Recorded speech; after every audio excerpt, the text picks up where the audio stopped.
Seri ke-3 Pendekar 4 Alis. Duel 2 Jago Pedang. Karya Hulung. Bab 4 Seseorang yang harus dirawat. Tanggal 14 September, pagi hari.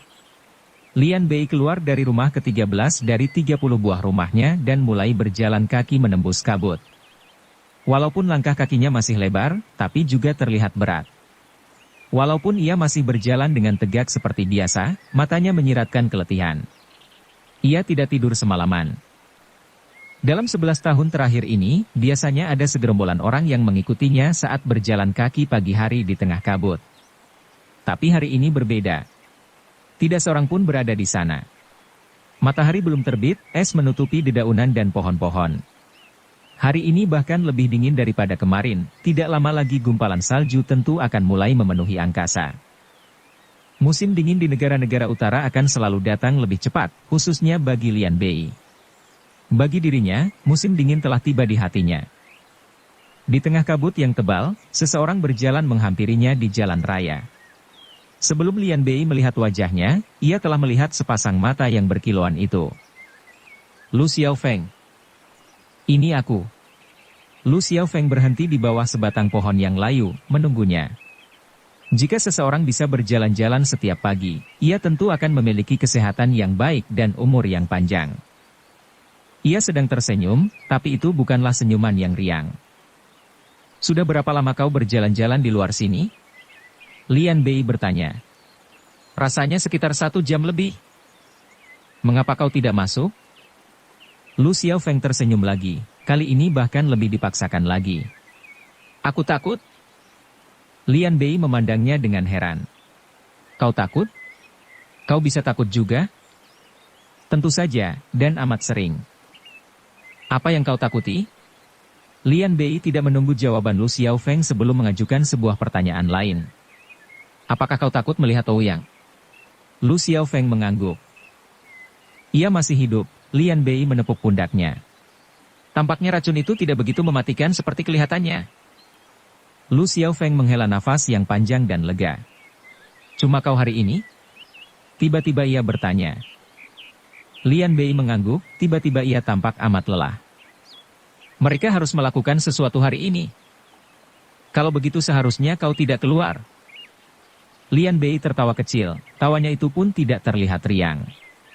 Sesudah kejadian kemarin, seharusnya kau lebih berhati-hati. Lian Bei berjalan bersisian dengan Lu Xiaofeng, tanpa mengucapkan apa-apa. Dalam 11 tahun terakhir, aku selalu berjalan-jalan di sekitar sini pada pagi hari, tiba-tiba ia berkata setelah mereka berjalan beberapa lama. 365 hari dalam setahun, hujan atau salju, aku tak pernah melewatkannya 1 hari pun. Daerah ini adalah miliknya.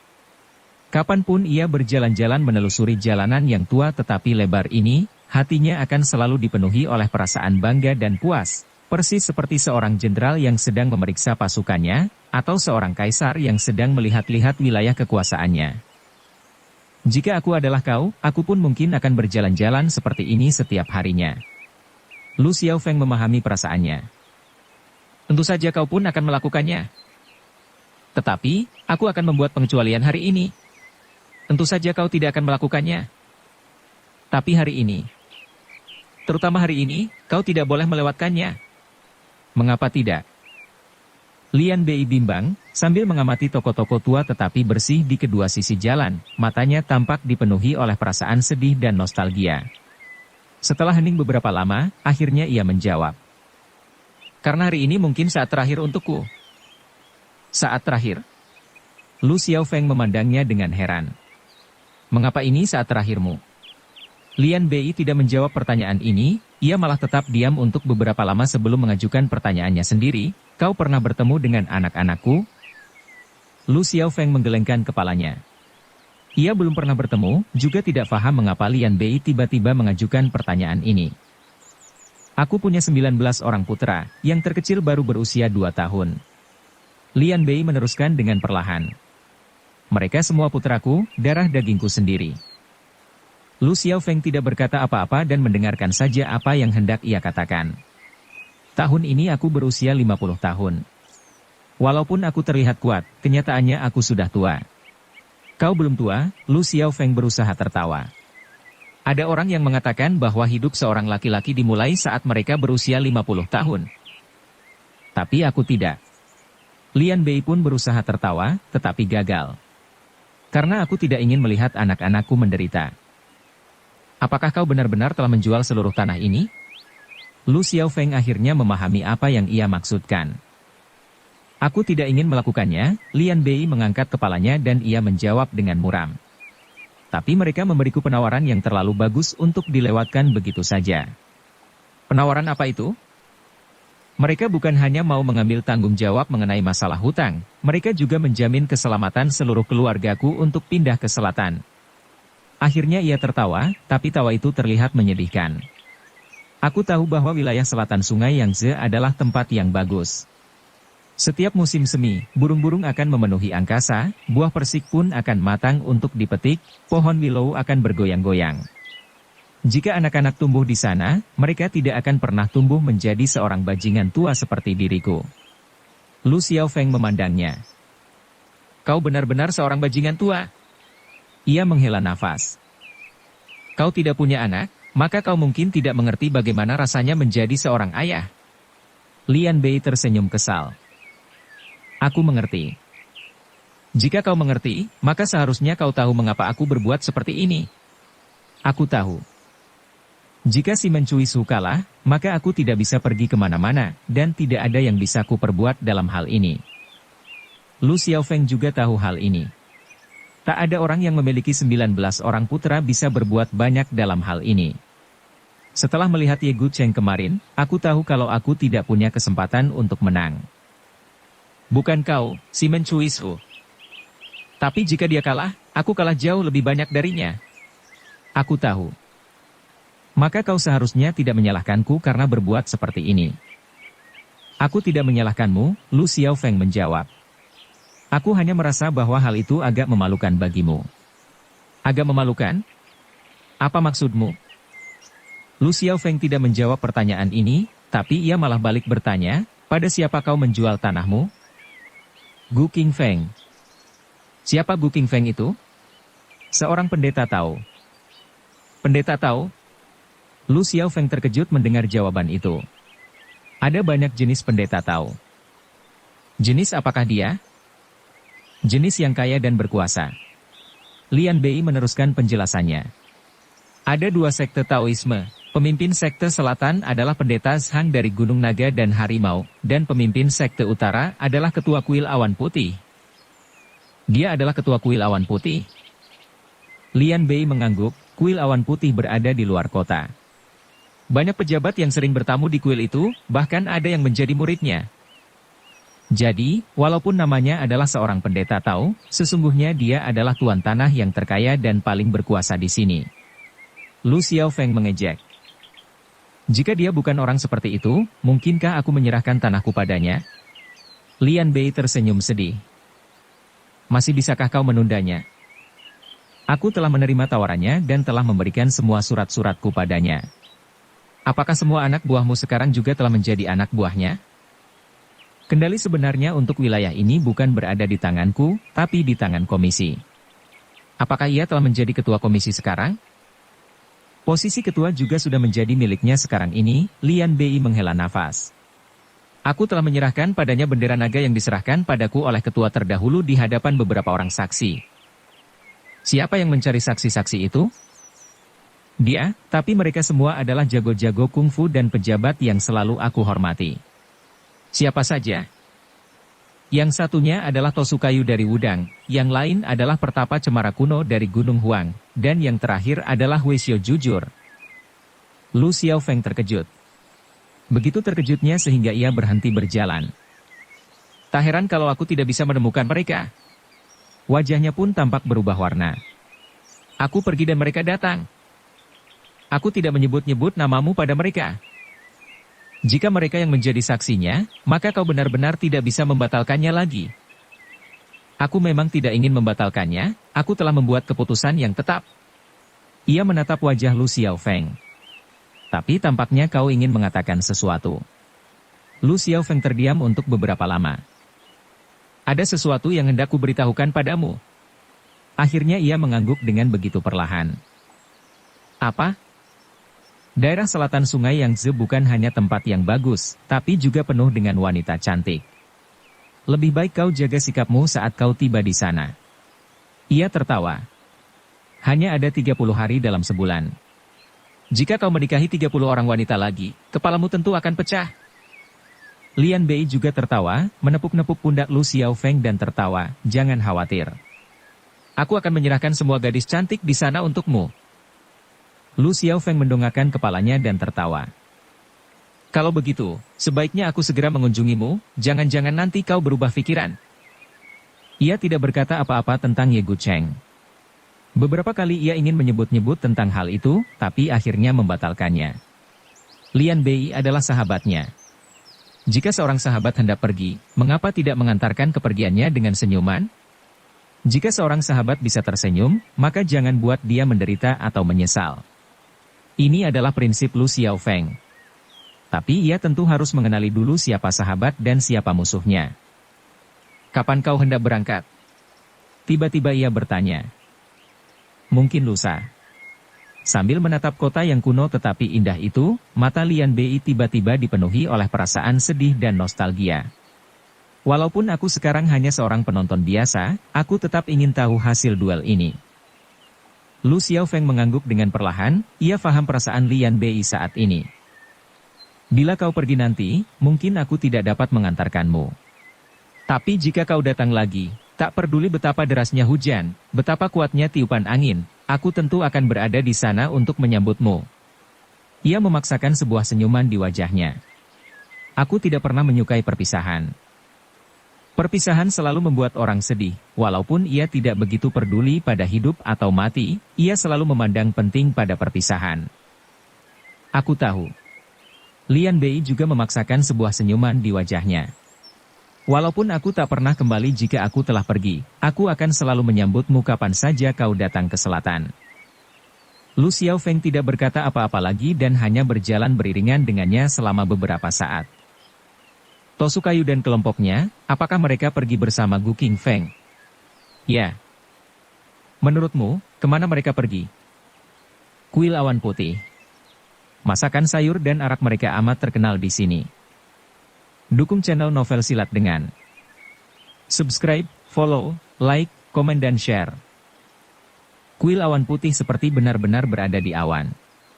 Atapnya yang keemasan tampak berkilauan diterpa sinar matahari dan kuil itu berdiri tegak dan megah di atas sebuah gunung. Kabut masih belum buyar, maka dari jauh kuil itu terlihat seperti sebuah istana yang mengambang di antara awan. Pintu-pintunya yang hitam besar dengan pengetuk pintu berbentuk seperti kepala binatang dan terbuat dari perunggu telah dibuka, tapi tidak ada orang yang terlihat. Angin pagi sayup-sayup membawa suara dengungan orang yang membaca doa. Para pendeta tahu tentu sedang melakukan renungan pagi. Tapi di aula utama pun tidak ada orang, hanya sejumlah daun yang baru gugur terlihat menari-nari tertiup angin di luar sana. Lu Xiaofeng melangkahkan kakinya ke halaman, melewati aula utama yang dipenuhi oleh asap dupa, dan keluar melalui sebuah pintu kecil di belakang. Di sana ia bertemu dengan seorang pendeta Tao yang mengenakan jubah hijau dan topi kuning dan sedang berdiri di bawah sebatang pohon payung Cina, memandang padanya dengan tatapan sedingin es. Walaupun daun-daun di pohon itu belum berguguran, warna musim gugur di halaman itu tampak lebih kental. Apakah pendeta Gu Qingfeng berada di sini? Lu Xiaofeng mencoba bertanya. Tosu itu tidak menjawab. Matanya yang berkilauan tampak seperti pisau belati yang menembus kabut. Angin berhembus lewat dan rompi kuning di punggung pendeta itu tampak menari-nari. Lu Xiaofeng tiba-tiba menyadari bahwa di punggungnya terdapat sebatang pedang bersarung hitam. Apakah bapak pendeta sendiri pendeta Gu itu? Masih tidak ada jawaban dari Tosu itu, wajahnya pun tetap tanpa emosi. Lu Xiaofeng tertawa canggung untuk mencoba memecahkan ketegangan itu. Sepertinya Tosu ini tuli, kurasa aku bertanya pada orang yang salah. Tapi Tosu ini tidak tuli, tiba-tiba ia mendengus dengan dingin, kau bukan bertanya pada orang yang salah. Tapi kau datang ke tempat yang salah. Bukankah ini kuil awan putih? Ya. Orang tidak boleh datang kemari? Orang lain boleh, hanya kau yang tidak. Kau tahu siapa aku? Lu Xiaofeng tak tahan untuk tidak bertanya. Tosu itu hanya menyeringai dan tiba-tiba ia bergeser selangkah ke samping. Kulit di sisi pohon itu telah terkelupas dan di situ tertulis 8 patah kata dalam tinta hitam. Phoenix kecil terbang melintas, mati di bawah pohon ini. Kau memang tahu siapa diriku? Lu Xiaofeng menghela nafas. Phoenix mati di bawah pohon ini akan menjadi nisanmu. Pernahkah kita bertemu sebelumnya? Lu Xiaofeng tiba-tiba bertanya. Belum. Apakah ada sengketa masa lalu di antara kita? Tidak. Bagaimana dengan sengketa baru? Juga tidak ada. Karena kita belum pernah bertemu sebelumnya, dan tidak ada sengketa di antara kita, mengapa kau ingin membunuhku? Sebuah tawa pertanda jengkel muncul di wajah Lu Xiaofeng. Karena kau adalah Lu Xiaofeng. Tampaknya alasan itu sudah cukup. Senyuman Lu Xiaofeng terlihat semakin menyedihkan. Memang. Dengan sebuah kibasan tangannya, ia telah menghunus pedangnya. Pedang yang bagus. Pedang itu berkilauan seperti banjir bandang di musim gugur. Tosu itu menyentil badan pedang dengan jarinya, terdengar suara denting yang keras. Mendengar suara itu, 6 orang Tosu yang berpakaian serupa dengannya tiba-tiba muncul di keempat penjuru. 6 orang, 6 pedang, semuanya sama-sama merupakan pedang antik yang amat bagus. Rumbai-rumbai kuning di ujung pedang terlihat mengepak-ngepak di hembus angin. Tiba-tiba, mereka bertuju menyerang pada saat yang bersamaan, yang digunakan tak lain adalah ilmu pusaka Sekte Tao Utara, formasi bintang biduk besar dari Sekte Quanzhen yang terkenal di seluruh dunia. Tosu bermuka kayu tadi jelas merupakan orang yang bertanggung jawab dalam memimpin formasi itu. Jurus-jurusnya amat cekatan dan mengalir seperti arus, walaupun ia masih belum sehebat Simen Cui Su dan Ye Gu Cheng, pedangnya cukup tangkas dan bergerak sekehendak hatinya, membuat dirinya termasuk seorang jago pedang di dunia persilatan. Belum lagi susunan formasi bintang biduk besar itu, dengan kerja sama tim yang baik, ketujuh pedang itu seperti memiliki kekuatan 70 buah pedang. Bahkan Lu Xiaofeng pun merasakan kesukaran untuk balas menyerang. Pedang-pedang itu seperti jala di sekelilingnya. Ia merasa seperti seekor ikan yang terperangkap di dalam jala, melompat naik turun, ke kiri dan ke kanan di dalam jala, tapi ia tetap tidak bisa keluar. Jala itu pelan-pelan mulai merapat. Pedangnya bagus, jurus pedangnya pun hebat, tapi sayang orang-orangnya keliru. Lu Xiaofeng tiba-tiba menghela nafas. Tidak ada yang bertanya, keliru di mana? Bahkan jika ada yang ingin bertanya, ia tidak memiliki kesempatan itu. Dalam sekejap, Lu Xiaofeng mulai bergerak. Hanya dengan sebuah liukan tubuhnya yang sederhana, tangannya telah berhasil mencengkeram pergelangan tangan si Tosu kepala dan mendorongnya dengan pelan. Yang terjadi selanjutnya adalah rentetan suara dentingan logam saat pedang-pedang itu berbenturan dan bunga api pun beterbangan. Lu Xiaofeng, kembali dengan sebuah gerakan sederhana, berhasil lolos dari kepungan jala itu. Tapi dalam sekejap itu juga, sebuah suara tawa yang dingin terdengar saat selarik sinar terbang menghampiri seperti pelangi. Kekuatan dan kecepatan serangan ini jauh di atas Tosu tadi. Lu Xiaofeng baru saja lolos dari cengkeraman formasi tadi dan larik sinar itu telah tiba beberapa inci dari tenggorokannya. Hawa pedang yang dingin membeku telah menyentuh kulitnya. Lu Xiaofeng malah tertawa dan ia tiba-tiba mengulurkan tangannya dan menjepitkan jari-jarinya. Musuhnya bahkan belum sempat mendengar tawanya saat pedangnya telah terjepit. Tangannya ternyata lebih cepat daripada suara. Hawa itu menghilang. Dengan dua jari tangan menjepit pedang, Lu Xiaofeng tersenyum pada laki-laki di hadapannya, seorang laki-laki setengah umur berwajah putih dengan sedikit jenggot dan mengenakan pakaian sutra yang indah. Orang ini balas menatapnya, dengan terperanjat. Tak ada orang yang bisa percaya bahwa ada orang yang secepat ini di dunia, orang ini tentu saja tidak mempercayainya juga. Ia yakin bahwa ilmu pedangnya setara dengan Ye Gu Cheng dan Simen Cui Su, percaya bahwa serangan terakhirnya itu tak akan pernah gagal. Baru sekarang ia menyadari bahwa ia keliru. Saat itulah sebuah suara tawa bisa terdengar dari bangunan di belakang pohon payung Cina itu, sudah kubilangkan sebelumnya. Malaikat luar langit Ye Gu Cheng dan jari Lu Xiaofeng adalah ilmu kungfu yang tidak ada tandingannya di dunia ini. Sekarang kau percaya padaku? Kita beruntung melihat pertunjukan ini, aku merasa kagum. Satu orang lagi terdengar menghela nafas. Laki-laki setengah umur itu pun tiba-tiba menghela nafas. Lu Xiaofeng benar-benar Lu Xiaofeng. Suara tawa itu berasal dari Tosukayu dan Lu Xiaofeng menduga bahwa orang yang menghela nafas tadi tak lain adalah Gu Qingfeng.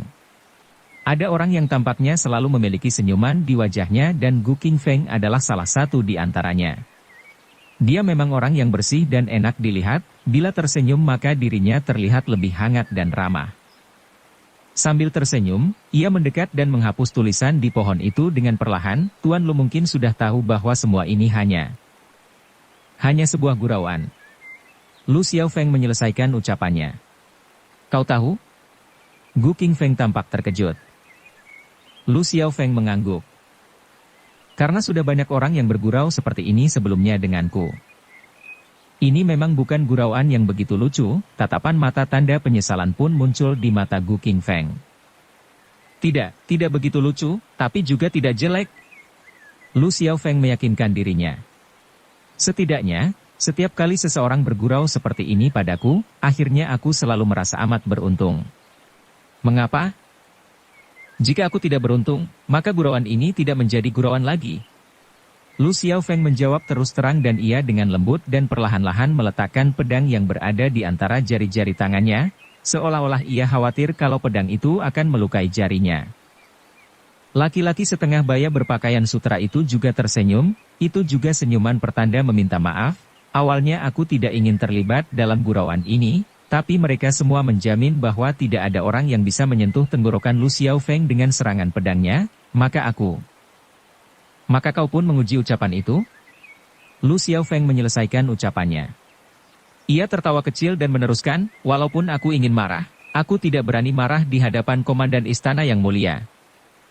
Kau tahu siapa aku? Orang itu tampak terkejut. Lu Xiaofeng tersenyum. Selain dari bangsawan pedang dewa, tuan ketiga Yin Xian, siapa lagi di dunia ini yang mampu melancarkan jurus gadis memintal benang tadi? Tosukayu kembali tertawa terbahak-bahak.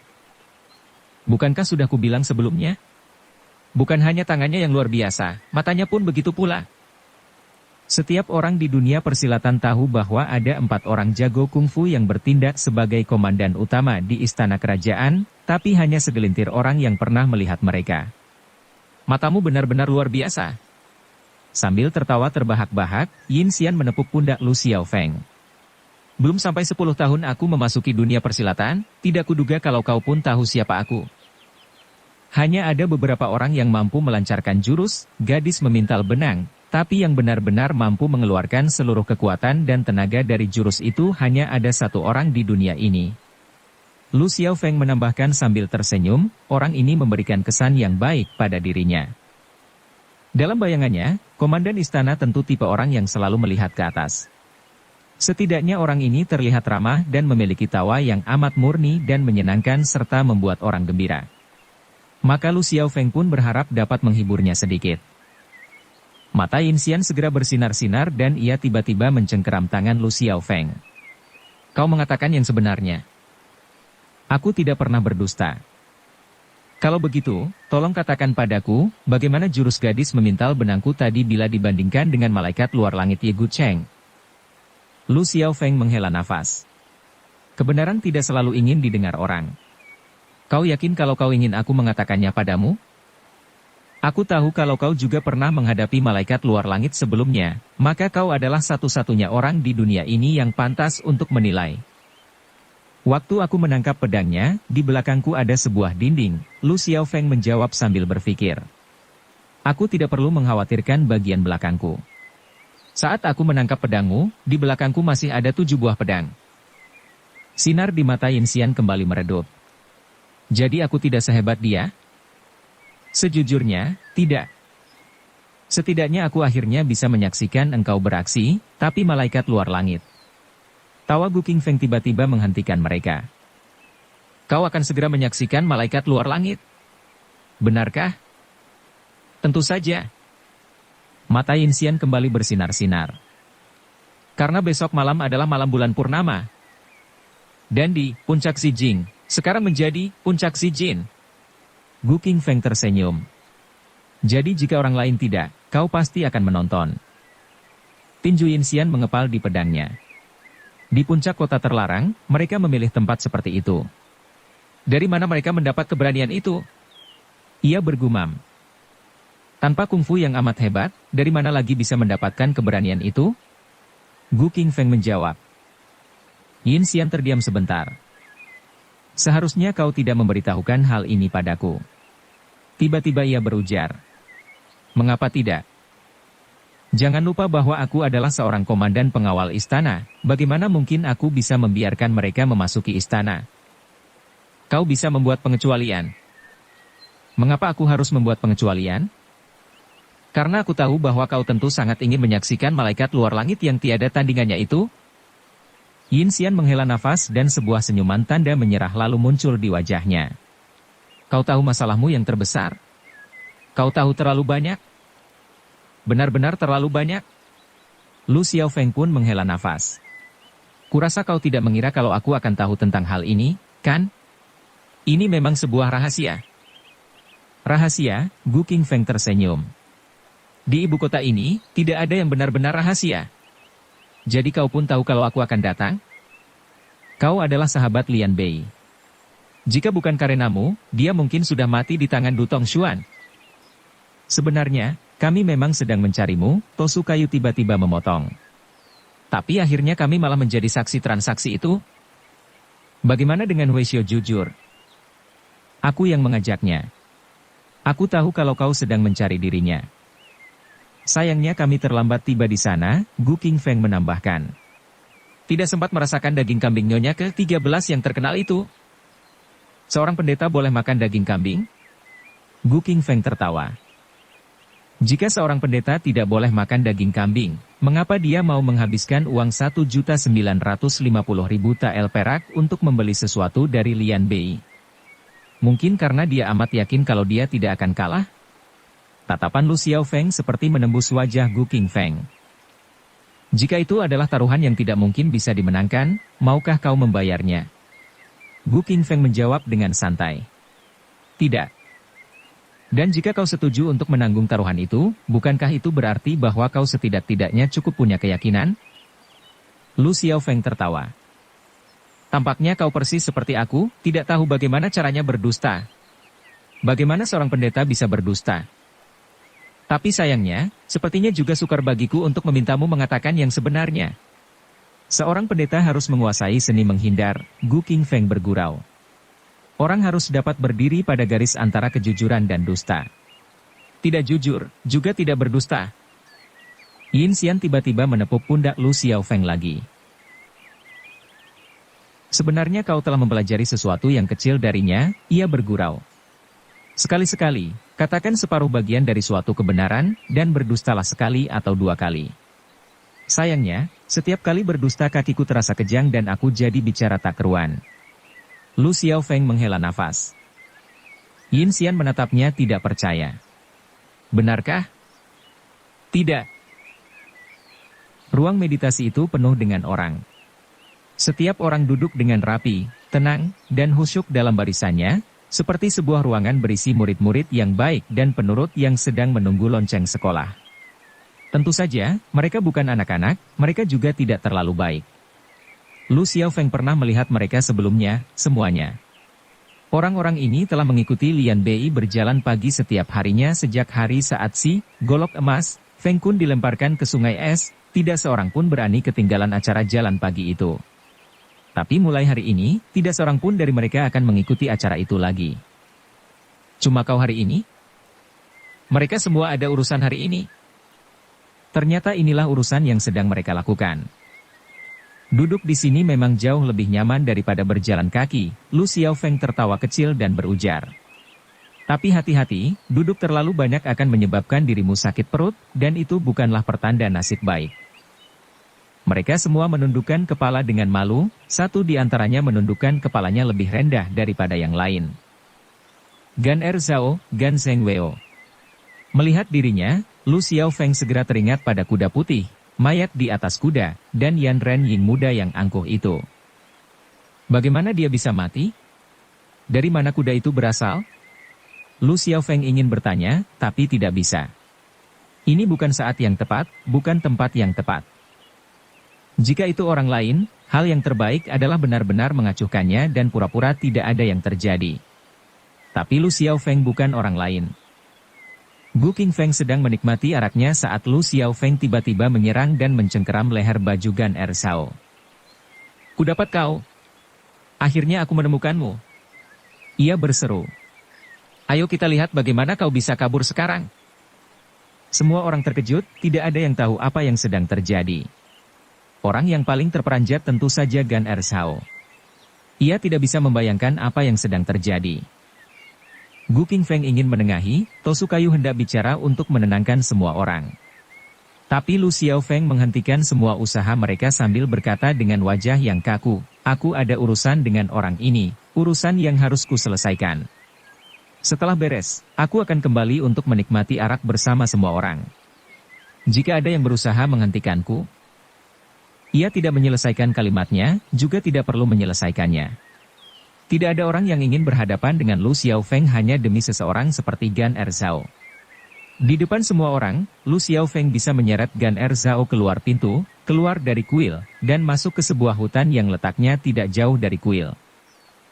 Matahari telah naik tinggi di angkasa, hari ini adalah hari yang cerah. Tapi di dalam hutan tetaplah gelap. Sinar matahari mengintip melalui dedaunan dan jatuh menerpa wajah Gan Erzhao. Wajah Gan Erzhao telah pucat karena ketakutan. Apa salahku pada pendekar besar Lu?" Ia tergagap. "Tidak ada," Lu Xiaofeng tiba-tiba melepaskannya dan tersenyum. "Dan tidak ada urusan lama juga, tidak ada sama sekali." Gan Erzhao terkejut untuk kedua kalinya. Tapi setidaknya wajahnya mulai berwarna kembali. "Jadi semua ini cuma lelucon? Rasanya ini memang bukan lelucon yang bagus, mungkin lebih buruk daripada lelucon yang mereka lakukan padaku." Bukan lelucon yang bagus," Gan Erzhao menghela nafas dengan lega dan tertawa. "Tapi setidaknya masih lebih baik daripada bukan lelucon." Sikap Lu Xiaofeng tiba-tiba berubah lagi. Walaupun kadang-kadang lelucon bisa berubah menjadi sesuatu yang amat serius. Ia berkata dengan dingin. Gan Erzhao menghapus keringat dingin dari keningnya. "Jika aku menemukan informasi yang ingin dicari pendekar besar Lu, apakah lelucon ini akan berubah?" "Tidak," Lu Xiaofeng tertawa. "Tidak mungkin." Bersambung ke bab 5. Dukung kami dengan subscribe, follow, like, komen dan share. Terima kasih.